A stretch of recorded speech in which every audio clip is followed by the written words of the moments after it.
কখনো ভেবে দেখেছেন আমরা বাঙালিরা কেন যে কোনো একটা বড় ঘটনার পর স্রেফ কয়েকটা ট্রল বানাই, হাসাহাসি করি, আর ঠিক 15 দিনের মাথায় সেটা পুরোপুরি ভুলে যাই? কেন আমরা ইন্স্যুরেন্স প্ল্যান করতে চাই না? কেন দীর্ঘমেয়াদী কোনো বিজনেস প্ল্যান করতে পারি না? আর কেনই বা বাসের একটা সিটের জন্য একে অপরকে কনুই দিয়ে ধাক্কা মারতে একটুও দ্বিধা করি না? এটাকে বলা হয় দ্য ডেল্টা মাইন্ডসেট বা ডেল্টা ইফেক্ট। আমরা শতাব্দীর পর শতাব্দী ধরে এমন একটা ডেল্টা বা বদ্বীপে বাস করছি যেখানে প্রকৃতি আমাদের সাথে প্রতিদিন জুয়া খেলে। বন্যা, জলোচ্ছ্বাস আর নদী ভাঙন। যে মানুষের ঘর আজ রাজপ্রাসাদের মতো দাঁড়িয়ে আছে কিন্তু কাল ভোরে পদ্মা বা মেঘনার পেটে চলে যেতে পারে, তার মস্তিষ্কে আপনি কিভাবে 10 বছরের দীর্ঘমেয়াদী পরিকল্পনা বা দূরদর্শিতা আশা করেন? আমাদের মস্তিষ্ক প্রাকৃতিকভাবেই টিউনড হয়ে গেছে স্রেফ একটা মোডে, আজকের দিনটা কোনো মতে বেঁচে পার করো। এই অস্থির প্রকৃতির কারণেই আমাদের জন্মগত রোগ ক্রনিক অ্যামনেশিয়া বা স্মৃতিভ্রম।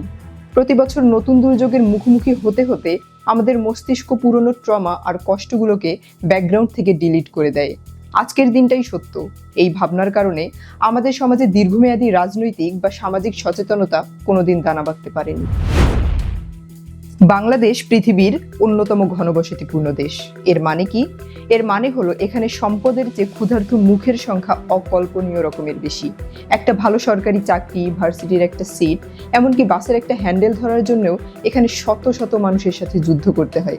এই তীব্র লড়াই মানুষের মস্তিষ্কে তৈরি করে স্ক্যারসিটি মাইন্ডসেট বা অভাবের মনস্তত্ত্ব। এর মূল মন্ত্র হলো, আমি যদি পাশের লোকটাকে কুনুই দিয়ে গুঁতো মেরে নিচে না নামাই তবে আমি উপরে উঠতে পারবো না। আমাদের সমাজের এই বিখ্যাত পরশ্রী কাতরতা বা অন্যকে টেনে নিচে নামানো স্বভাবটা কিন্তু হিংসে নয়, এটা মস্তিষ্কের একটা অবচেতন ভয়। অন্য কেউ সফল হলে আমাদের মস্তিষ্ক সিগন্যাল দেয় তোমার সুযোগ হাতছাড়া হয়ে গেল।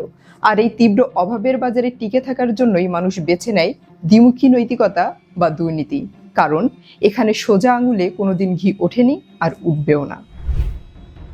একটা আধুনিক রাষ্ট্রে মানুষ বিপদে পড়লে পুলিশের কাছে যায়, আদালতে যায়, কিন্তু আমাদের এই বদ্বীপের মানুষ ঐতিহাসিকভাবেই দেখে এসেছে আইন বা প্রতিষ্ঠান তাকে সুরক্ষা দেওয়ার চেয়ে হয়রানি করে বেশি। যখন একটি দেশের রাষ্ট্র বা প্রতিষ্ঠান ভেতর থেকে ভেঙে পড়ে তখন মানুষের মস্তিষ্ক আর নিয়মের তোয়াক্কা করে না, সে নিজের সুরক্ষার জন্য নিজেই অস্ত্র তুলে নেয়। আর ঠিক এখান থেকেই জন্ম নেয় মব জাস্টিস, আইন নিজের হাতে তুলে নেওয়া কিংবা নিজের স্বার্থে আন্ডারগ্রাউন্ড সিন্ডিকেট তৈরি করা। মানুষ যখন চোখের সামনে দেখে যে নিয়ম মেনে চললে স্রেফ লস আর নিয়ম ভাঙলে গাড়ি বাড়ির মালিক হওয়া যায়, তখন সে প্রাকৃতিকভাবেই চরম স্বার্থপর হয়ে ওঠে। সমাজ বা রাষ্ট্রের প্রতি কোনো কমিটমেন্ট না রেখে মানুষ তখন নিজের আখের গোছাতে ব্যস্ত হয়ে পড়ে, যা পুরো সমাজকে একটা স্থায়ী আস্থার সংকটে ফেলে দেয়।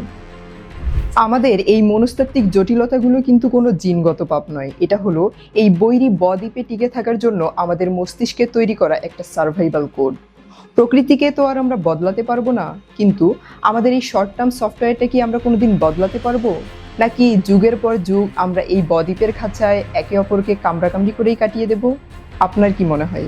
ভিডিওটি শেয়ার করুন এবং আপনার লজিক্যাল মতামত কমেন্টে জানান।